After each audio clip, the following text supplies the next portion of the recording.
जय हिंद दोस्तों स्टडी राज 25 में आपका बहुत बहुत स्वागत है। दोस्तों आप सभी से मैं उम्मीद करता हूं कि सभी लोग अपनी अपनी तैयारी में बहुत अच्छी तरीके से लगे हुए होंगे और हर एक सब्जेक्ट को अच्छी तरीके से पढ़ाई कर रहे होंगे। ठीक है, तो हर एक सब्जेक्ट पे पकड़ बनाने के लिए आपको एक एक सब्जेक्ट कंप्लीट करना जरूरी है और अच्छी तरीके से उसको समझना जरूरी है। ठीक है, जो कि आप अभी कर रहे हैं। अब यहाँ पर आपको ध्यान देने की जरूरत है कि आज हम यहाँ पर पढ़ेंगे फिजिक्स में केपलर के ग्रह गति संबंधी नियम। मतलब ये है कि केपलर ने जो नियम दिए थे ग्रहों की गति को लेकर, वो सारे नियम यहाँ पर समझेंगे। समझने से पहले यदि आप स्टूडेंट्स हैं आरआरबी, एएलपी टेक्नीशियन या फिर आरपीएफ, तो आप अच्छी तरीके से फिजिक्स की इस क्लास को ले लेना है, शुरुआत से लेकर एंड तक पूरा ध्यान से देखना है। ठीक है, अब इसके बाद फिर नीट जेई वालों के लिए भी उतना ही इंपॉर्टेंट है, उतना ही बल्कि बहुत ज़्यादा इंपॉर्टेंट है फिजिक्स, राइट। फिर यहाँ पे एमपीपीएससी, अदर स्टेट पीसीएस की ले लो, जितने भी स्टेट है सभी में पीसीएस की एग्जाम होती है। ठीक है, उन सभी के लिए इंपॉर्टेंट रहेगा केपलर के ग्रह गति संबंधी नियम यानी फिजिक्स। अब इसके बाद में फिर लास्ट में देखेंगे सब इंस्पेक्टर की बात करें, यहाँ पे एसआई के नाम से हम जानते हैं, हर स्टेट में अलग अलग नाम से इसको जानते हैं। ठीक है, एसआई पुलिस में भर्ती होती है एसआई की, तो एसआई की जो भर्ती होती है इसमें भी ये कंपलसरी होता है, इंपॉर्टेंट चीजें होती है। ठीक है, अब यहाँ पर ध्यान दें कि यहाँ पे जो हम पढ़ने वाले हैं केपलर के ग्रह गति संबंधी नियम, इसमें कुछ इंपॉर्टेंट बहुत इंपॉर्टेंट फैक्ट हैं, चीजें हैं ऐसी जो हमें सबसे पहले समझना है और सारी आपस में जुड़ी है। जो केपलर ने 3 नियम दिए हैं उनसे जुड़ी हुई चीजें आगे क्या है, उनसे पहले कौन व्यक्ति आए जहां से इसका प्रारंभ हुआ। ठीक है, ग्रहों के बारे में, आकाशीय पिंडों के बारे में बताना प्रारंभ किया। ठीक, तो सबसे पहले यहाँ पे 4 वैज्ञानिकों के नाम लिखे हैं मैंने, और पहला वैज्ञानिक यहाँ पर आता है गैलीलियो।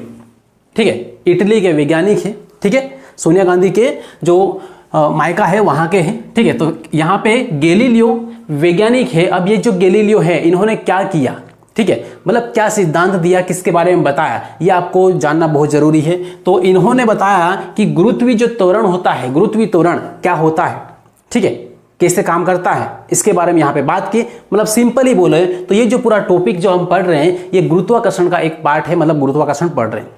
क्लियर है, और इससे पहले हमने कई पार्ट अच्छी तरीके से कंप्लीट किए हैं। तो आइए यहां पर देखते हैं गैलीलियो ने यहां पे क्या बोला है। तो गैलीलियो ने यहां पर बात की है गुरुत्वीय त्वरण की। किसकी? गुरुत्वीय त्वरण, गुरुत्वीय त्वरण। ठीक है, गुरुत्वीय त्वरण। अब यहां पे देखें तो गुरुत्वीय त्वरण के बारे में क्या बोला, उन्होंने ये बोला है कि इस दुनिया की समस्त चीजें, हर एक पिंड जिसका अपना एक द्रव्यमान होता है। अब द्रव्यमान चाहे कुछ भी हो, ठीक है, भार चाहे कुछ भी हो, लेकिन हर एक पिंड पृथ्वी की ओर एक समान त्वरण से आता है या फिर गति करता है। ये इन्होंने बोला था, किसने? गैलीलियो ने। मान लो से कि यहां पर इसको यहां पे हटा लें, इसको हटा कर यहां पे बात करें अपन, तो यहां पे ये यहां पर अपना अर्थ है, मतलब क्या है? पृथ्वी है। ठीक है, पृथ्वी, समझना अच्छी तरीके से इसको, ठीक है, अच्छे से क्लियर होगा। अब पृथ्वी है, अब आप सभी को पता है कि पृथ्वी हर एक वस्तु पर जिसका अपना एक द्रव्यमान होता है उस पर गुरुत्वाकर्षण बल लगाती है, मतलब अपनी ओर आकर्षित करती है, आकर्षण बल इसका लगता है पृथ्वी का। ठीक है, तो यहां पर बहुत सारे पिंड होते हैं जिसमें से एक पिंड यहां पर ये लिया और एक बड़ा सा पिंड लिया। ठीक है, अब यहां पे ऊपर ले जाके, आसमान में ऊपर ले जाके ना इन दोनों पिंडों को एक साथ में गिरा दिया, एक साथ में छोड़ दिया नीचे। तो अब क्या होगा? अब बहुत सारे आपसे एक क्वेश्चन यहां पे है, इन दोनों में से जो भारी है वो पहले आएगा या फिर जो हल्का है वो पहले आएगा? कौन पहले आएगा ये आपको कमेंट करना है। ठीक है, तो देखो यहां पे, अब यहां पे ये है 10 kg का और यहां पे 10 kg, और यहां पे इसको ले लो कि यहां पे 100 ग्राम या पे 50 ग्राम का है केवल। ठीक है, एक इतना सा कंकर है। ठीक है, तो अब दोनों को छोड़ दिया, तो दोनों यहां से ऊपर से नीचे की साइड आएंगे। ठीक, तो दोनों जब नीचे की साइड आएंगे तो उनका जो गुरुत्वीय त्वरण रहेगा, ठीक है, गुरुत्वीय त्वरण, वो गुरुत्वीय त्वरण दोनों का सेम रहेगा, एक जैसा रहेगा। गुरुत्वीय त्वरण को दर्शाते किससे हैं? जी से दर्शाते हैं। ठीक है, तो यहां पे इसका गुरुत्वीय त्वरण यहां पे ये रहे जी, और यहां पे ये इसका जी। ठीक है, वास्तव में जो गुरुत्वीय त्वरण है ये लगाता कौन है? ये पृथ्वी के कारण लगता है ना, इसलिए इसको यहां पे जी से डोनेट करते हैं।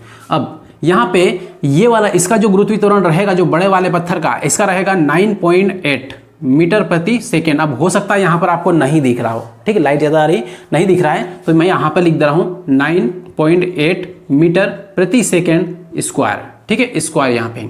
और यहाँ पर ये छोटा वाला जो पॉइंट है, छोटा वाला कंकड़ है, वो किस वेग से, किस आएगा, किस त्वरण से आएगा, तो इस पर जो त्वरण लगेगा वो भी कितना लगेगा, 9.8 मीटर प्रति सेकेंड ही लगेगा। ठीक है, मतलब दोनों के ऊपर एक समान त्वरण लगेगा। ठीक है, दोनों एक समान त्वरण से गति करेंगे पृथ्वी की ओर। ये किसने बोला था, ये गैलीलियो ने बोला है। ठीक, इतना यहां पर क्लियर हुआ। अब यहां पे बढ़ जाते हैं आगे, और आगे यहां पर बढ़ेंगे तो टोल्मी का नंबर आता है। ठीक है, अब टोल्मी यहां पर आता है 2000 वर्ष पूर्व, 2000 वर्ष पहले की बात है, टोल्मी आया। ठीक है, तो 2000 वर्ष पूर्व, सबसे पहली बात तो ये 2000 वर्ष पूर्व। अब 2000 वर्ष, आज से 2000 वर्ष पहले इन्होंने क्या बात बोली थी, आज से 2000 वर्ष पहले इन्होंने एक बात बोली, वो ये है कि जो पृथ्वी है, यहां पे क्या है, ये पृथ्वी है, ये पृथ्वी एकदम सेंटर में है, पृथ्वी एकदम सेंटर में है। मतलब यहाँ पे ये है कि यहाँ पे बहुत सारी कक्षाएं हैं ये वाली। ठीक है, बहुत सारी कक्षाएं इस तरीके से हैं। अब यहाँ पे मान लो सूर्य है, यहाँ पे ग्रह भी है, उपग्रह भी है, बाकी बहुत सारे आकाशीय पिंड भी है यहाँ पे। ठीक है, उल्काएं वगैरह सारी सब कुछ है। तो यहाँ पे टोल्मी ने क्या बोला है कि सारे के सारे जितने भी आकाशीय पिंड है, ठीक है, जितने भी आकाशीय पिंड हैं वो सारे के सारे पृथ्वी के चारों ओर परिक्रमा करते हैं, पृथ्वी के चारों ओर गोल गोल राउंड लगाते हैं। ठीक है, ये किसने बोला था, टोल्मी ने बोला था। और टोल्मी ने साथ में ये बोला कि जो पृथ्वी है ये इन सभी के केंद्र में है, मतलब पृथ्वी इन सभी का केंद्र बिंदु है। ठीक है, ये इन्होंने बोला।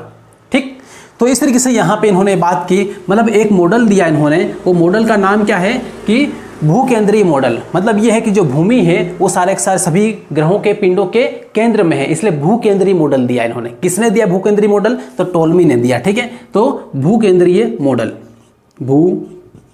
केंद्रीय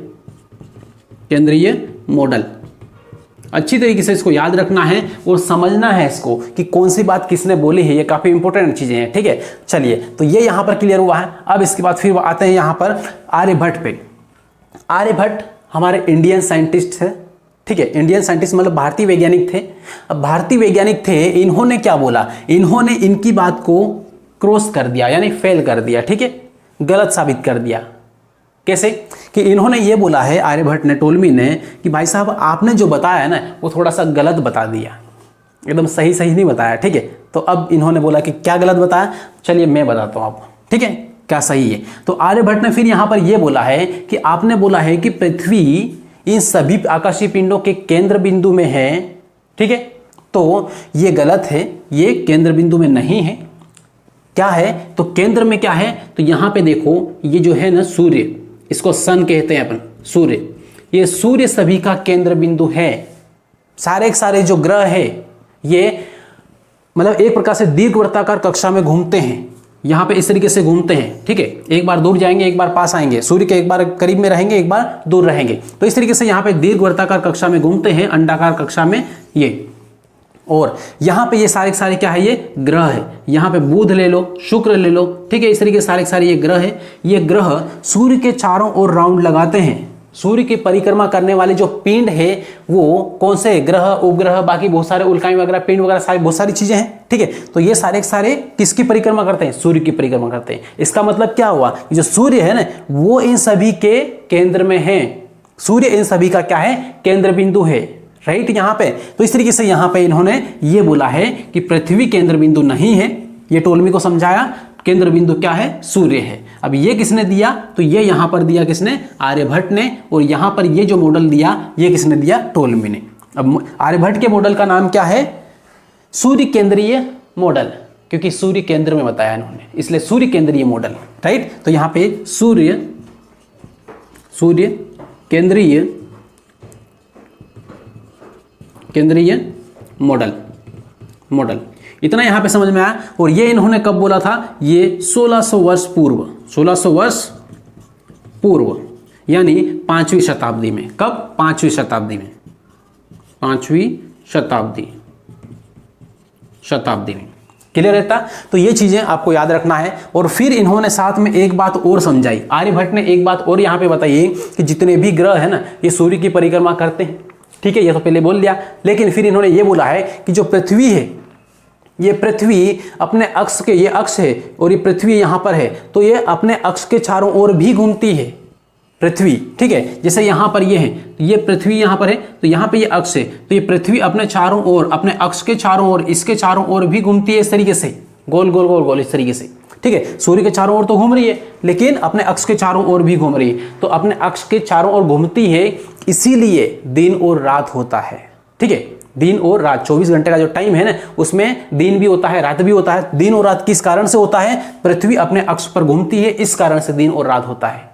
ये किसने बोला? तो ये बोला आर्यभट्ट ने, सबसे पहले इन्होंने ये समझाया, ठीक है। तो इस बात को याद रखना अच्छी तरीके से।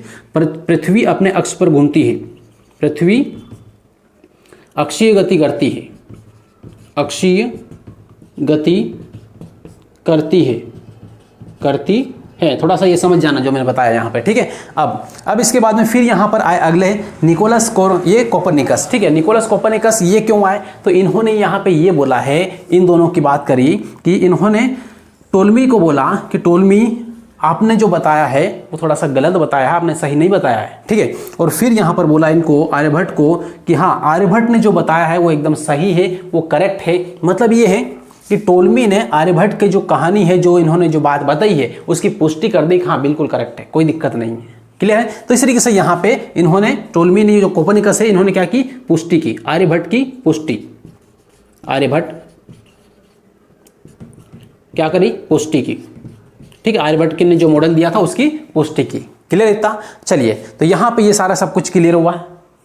अब यहाँ पर बढ़ते हैं आगे, और अब आता है नंबर किसका? केपलर का। इन सभी के बाद में आता है केपलर। और केपलर जो वैज्ञानिक है, ये इन्होंने सारा सब कुछ ये बोला कि ये जो ग्रह गति करते हैं ना, ये ग्रहों की जो गति है, इनको पूरी अच्छी तरीके से समझाया इन्होंने। ग्रहों की गति के संबंध में 3 नियम इन्होंने दिए हैं। जैसे न्यूटन ने गति के संबंध में 3 नियम दिए थे, उसी टाइप से केपलर ने ग्रहों की गति संबंधी 3 नियम दिए हैं, राइट। तो 3 नियम कौन सा है वो यहाँ पे समझे, उससे पहले इसको एक बार आराम से। चलिए दोस्तों, अब यहाँ पर देख लेते हैं केपलर के तीनों नियम, ठीक है। इसमें यहाँ पे जो तीनों नियम है, इसमें बिल्कुल भी टाइम नहीं लगेगा, बहुत आसानी से कम टाइम में हम इसको समझ लेंगे, ठीक है। चलिए देखें, सबसे पहला यहाँ पे 3 नियम है। इसमें सबसे पहला नियम क्या कहता है, थोड़ा सा इसको देख लेते हैं, ठीक है। तो देखो यहाँ पर प्रथम नियम, प्रत्येक ग्रह सूर्य के चारों ओर एक दीर्घवृत्ताकार कक्षा में परिक्रमा करते हैं। हर एक ग्रह, जितने भी ग्रह है, वो सारे के सारे ग्रह दीर्घवृत्तीय कक्षा में परिक्रमा करते हैं, ठीक है। मतलब अंडाकार रूप में होता है पूरा, ठीक है। तो इस तरीके से यहाँ पे दीर्घवृत्ताकार कक्षा क्या, इस तरीके से, और ये क्या होता है, एकदम ये गोल है, ठीक है। तो इस तरीके से, तो अब जिसके एक फोकस पर सूर्य स्थित होता है, ठीक है, जिसके एक फोकस पर क्या होता है, सूर्य स्थित होता है। क्लियर है? तो इस तरीके से यहाँ पे ये पृथ्वी है, ये दीर्घवृत्ताकार कक्षा में सूर्य की परिक्रमा करती है। एक बार सूर्य के पास में आती है, दूसरी बार सूर्य से दूर चली जाती है, राइट। एक बार अपसौर की घटना होती है, एक बार उपसौर की घटना होती है। क्लियर है? इतना भूगोल में पढ़ा है। तो अब यही यहाँ पर बोला है, प्रथम नियम यही कहता है कि प्रत्येक ग्रह, ये पृथ्वी एक ग्रह का नाम लिया अपन ने केवल, ऐसे बहुत सारे ग्रह इधर की साइड इसकी परिक्रमा करते हैं। क्लियर है? और हर किसी की डिस्टेंस अलग अलग है, हर किसी का परिक्रमण काल अलग अलग है, ठीक है। जिस तरीके से बुध सबसे पास में आता है, तो बुध 88 डेज में पूरा एक राउंड पूरा लगा लेता है सूर्य का। वहीं पर वरुण सबसे लास्ट में आता है, तो वो उसको हजारों वर्ष लगते हैं एक परिक्रमा पूरी करने में, ठीक है। तो अब यहाँ पर यह है कि प्रत्येक ग्रह सूर्य के चारों ओर एक दीर्घवृत्ताकार कक्षा में परिक्रमा करते हैं, जिसके एक फोकस पर सूर्य स्थित है। एक फोकस ये F1 फोकस है इस दीर्घवृत्ताकार कक्षा की, और दूसरा फोकस ये है, ठीक है। और इनकी जो डिस्टेंस होती है F1 और F2 की, ये इसकी पृथ्वी से, ग्रह से, वो कैसी होती है, नियत होती है। क्लियर? अब यहाँ पर ये हुआ। अब दूसरा नियम यहाँ पे देख लें, दूसरा नियम क्या कहता है। तो केपलर का दूसरा नियम, मतलब केपलर ने जो दूसरा वाला नियम दिया है, वो ये कहता है कि सूर्य और ग्रह को मिलाने वाली रेखा, ये सूर्य है और यहाँ पर ये ग्रह है, इनको मिलाने वाली रेखा, ये वाली एक रेखा, ठीक है। सूर्य और ग्रह को मिलाने वाली रेखा बराबर समय में बराबर क्षेत्रफल तय करती है, ठीक है। सूर्य और ग्रह को, ये सूर्य है और ग्रह को मिलाने वाली जो रेखा है, ये समान समय में समान क्षेत्रफल तय करती है, ठीक। तो यहाँ पे t सेकेंड में, मतलब t समय में a और b के बीच का इतना क्षेत्रफल तय किया, उतना ही क्षेत्रफल उतने ही समय में, फिर से आगे t जो यहाँ पे समय है, t सेकेंड है, इसमें d से लेके ये c d क्षेत्रफल, ये वाला क्षेत्रफल तय किया। उसके बाद फिर यहाँ पे t सेकेंड में समय वही है, समय बराबर, यहाँ पे भी टी सेकेंड है, यहाँ पे भी टी सेकेंड, यहाँ पर भी क्या है टी सेकेंड। समान समय में समान क्षेत्रफल तय करती है। ठीक है, तो ये क्षेत्रफल, ये क्षेत्रफल, ये क्षेत्रफल, सारे के सारे क्षेत्रफल को यदि हम नापेंगे तो बराबर आएगा, जरा भी ऊपर नीचे नहीं आएगा। ठीक है, ये किस नियम के अनुसार? ये केपलर के दूसरे नियम के अनुसार ये यहाँ पर ये बोला गया। अब यहाँ पर आपको ये दिख रहा होगा कि यहाँ पर ये वाला क्षेत्रफल तो कम दिख रहा है, ये वाला थोड़ा सा ज़्यादा दिख रहा है और ये सबसे ज़्यादा दिख रहा है। ठीक है, लेकिन ऐसा नहीं है, यहाँ पर इसकी लंबाई ज़्यादा रहेगी। ठीक है, और इसकी लंबाई कम रहेगी, थोड़ा सा क्षेत्रफल बढ़ जाएगा, लेकिन ये और ये दोनों रहेंगे एक दूसरे के बराबर। ठीक है, ठीक उसी तरीके से यहाँ पे इधर क्या है कि ये सूर्य के पास में आ जाएगा तो इसकी जो ये चौड़ाई है वो बढ़ जाएगी और लंबाई कम हो जाएगी। राइट, तो यहाँ पे ये वाला जो क्षेत्रफल है ये भी इसके बराबर है और ये इसके बराबर भी है, मतलब तीनों क्षेत्रफल क्या है? बराबर है। समान समय में समान क्षेत्रफल तय करता है कौन? ग्रह। ठीक है, सूर्य और ग्रह को मिलाने वाली जो रेखा है वो समान समय में समान क्षेत्रफल, मतलब बराबर समय में बराबर क्षेत्रफल तय करती है तथा क्षेत्रीय चाल नियत होती है। इसकी जो एरियल स्पीड होती है, हर एक एरिया की जो स्पीड होती है वो फिक्स होती है, नियत होती है। ठीक है, बार बार चेंजेस नहीं होता है। जैसे कि अभी मान लो से यहाँ पे इसकी स्पीड है कितनी? यहाँ पे 20 किलोमीटर प्रति सेकेंड है। ठीक है, मान लेते था, तो अगली बार जब घूम के आएगी तब भी 20 किलोमीटर प्रति सेकेंड ही रहेगी, हर बार एक जैसी ही रहती है। ठीक है, इसलिए यहाँ पे जो इसका ये बोला है कि क्षेत्रीय चाल यानी एरियल स्पीड कैसी होती है? नियत होती है, तो मतलब कांस्टेंट होती है। राइट, इतना यहाँ पे क्लियर हुआ। तो ये है दूसरा नियम। तीसरा नियम यहाँ पे क्या कहता है? बहुत सिंपल सा नियम है। तीसरा नियम ये कहता है कि प्रत्येक ग्रह जो सूर्य की एक परिक्रमा करता है, वो ग्रह जब मान लो सूर्य जो इसकी जो कक्षा है, अब कक्षा को इसको थोड़ा टाइम के लिए इसको क्या एकदम गोल मान लो, इसके जैसा मान लो। ठीक है, तो अब ग्रह क्या है? ये ग्रह है, यहाँ पे ये घूम रहा है और बीच में इधर क्या है? सूर्य है। ठीक है, यहाँ पे सूर्य है, तो ये ग्रह यहाँ पर है, ग्रह ये इधर इस तरीके से परिक्रमा करता है, चारों तरफ घूमता है और यहाँ पे इसकी यहाँ पे जो ये है दूरी है ये वाली, इसको क्या मान लेते हैं अपन? आर मान लेते हैं। थोड़ी देर के लिए क्या है? एकदम गोलाकार है तो त्रिज्या मान लेते हैं। ठीक है, एक वृत्ताकार कक्षा मान के ना इसको यहाँ पे समझाते हैं। ठीक है, तो एक ग्रह जो वृत्ताकार कक्षा में परिक्रमा करता है वो उसका वर्ग, उसका क्या है? परिक्रमण काल। परिक्रमण काल क्या रहेगा? तो परिक्रमण काल यहाँ पे टी रहेगा, मतलब ये है कि एक राउंड कितने समय में लगाया, वो क्या होता है? उसका परिक्रमण काल होता है। ठीक है, ये ग्रह मान लो पृथ्वी ने सूर्य का एक परिक्रमा पूरी की तो कितना समय लगा? जितना भी समय लगा, 24 घंटा लगा, मान लो से एक साल लगा, 365 दिन लगा, तो 365 दिन में एक मान लो से एक राउंड पूरा कंप्लीट किया, तो वो क्या है? वो क्या है? परिक्रमण काल है। ठीक है, अब फिर यहाँ पे क्या है? ये वाली जो दूरी है ये ग्रह और सूर्य के बीच की दूरी है। ठीक है, या फिर इसको मान लो त्रिज्या। तो यहाँ पे परिक्रमण काल का वर्ग समानुपाती होता है त्रिज्या के क्यूब के, त्रिज्या के क्यूब के घात 3 के। ठीक है, बस ये यहाँ पर बोला है। ठीक, तो इस तरीके से यहाँ पे यह है कि त्रिज्या अगर बढ़ेगी तो वहां पे उसका परिक्रमण काल बढ़ेगा। मतलब सिंपल फंडा ये है कि जैसे जैसे आगे बढ़ते जाएंगे त्रिज्या बढ़ती जाएगी इस तरीके से। ठीक है, तो टाइम भी बढ़ता जाएगा। बुध की त्रिज्या, बुध सबसे पास में है सूर्य के, तो बहुत कम टाइम लगेगा क्योंकि त्रिज्या कम है, और पृथ्वी को थोड़ा ज्यादा टाइम लगेगा क्योंकि इसकी त्रिज्या ज्यादा है, दूरी ज्यादा है सूर्य से। ठीक है, फिर लास्ट में यहाँ पे इधर की साइड वरुण ले लो, यह काफी दूरी पर है। ठीक है, इसलिए यहाँ पर इसको एक मानो से कि यहाँ पर राउंड लगाने में हजारों साल लग जाएंगे। ठीक है, लगभग 1600 के लगभग को अप्रोक्स लग जाएगा इतना। ठीक है, अभी फिक्स नहीं है, मेरे को ध्यान नहीं है, लेकिन इतना लगभग लग जाएगा। क्लियर है? तो ये है यहाँ पर, बस सिंपल सा नियम है यहाँ पे, T square proportional R cube. ठीक है, मतलब परिक्रमण काल का वर्ग समानुपाती है त्रिज्या के घन के, बस इतना यहाँ पर बोला है। क्लियर है? चलिए, तो दोस्तों यहाँ पर ये थे केपलर के तीनों नियम। इससे पहले मोस्ट इंपोर्टेंट चीजें मैंने बताई जो सारे चारों वैज्ञानिक है उनके बारे में। ठीक है, और अच्छी तरीके से उसको ध्यान रखना है, समझ लेना है। इस वीडियो को एक बार रिवाइज जरूर कर ले और लिख ले अपनी कॉपी में। ठीक है, फिर बाद में रिवीजन करते रहें। अब इसके बाद में दोस्तों यहाँ पर ये जो क्लास है यहाँ तक एंड करेंगे, और बाकी यदि आप चैनल पे नए हो तो सबसे पहले चैनल को सब्सक्राइब कर लें और बेल आइकन जरूर दबा लें ताकि आपको कंटिन्यू टाइम टू टाइम आपको ये जो क्लास है फिजिक्स की मिलती रहे। और बाकी मैथ्स पढ़ना है तो मैथ्स पूरी तरीके से कंप्लीट है रेलवे के लिए, एमपी पुलिस के लिए या फिर स्टेट पीसीएस के लिए, ठीक है। जहां पर भी मान लो से जिसमें भी अब मैथ्स क्या होता है सबके लिए कॉमन होती है, ऐसा नहीं कि मान लो से कि रेलवे में कुछ अलग आएगा तो उधर कुछ अलग आएगा, टॉपिक तो वही होता है। प्रतिशत रेलवे में भी आता है, प्रतिशत उधर आरपीएफ में आएगा, मान लो से प्रतिशत उसमें पुलिस में भी आएगा, ठीक है, सब इंस्पेक्टर के जो मैंने बताया था, ठीक है। और बाकी भी जो भी मान लो से एसएससी वाला ले लो तो उसमें भी मैथ्स तो वही है सबका। इसलिए यहाँ पर क्या है कि मैथ्स पूरी तरीके से कंप्लीट एक बार करवा दिया, एक बार नहीं 2-3 बार करवा दिया है, ठीक है। तो आप जाकर अच्छी तरीके से पढ़ सकते हैं, पूरी प्लेलिस्ट निकाल लें और आराम से एक एक क्लास ले लें, ठीक है। अच्छी तरीके से परफेक्ट वहाँ पे मैथ्स मिल जाएगा, ठीक है। और बाकी फिजिक्स तो है ही, ठीक है। और बाकी हाँ लास्ट में मिलेंगे अगली क्लास में। जय हिंद।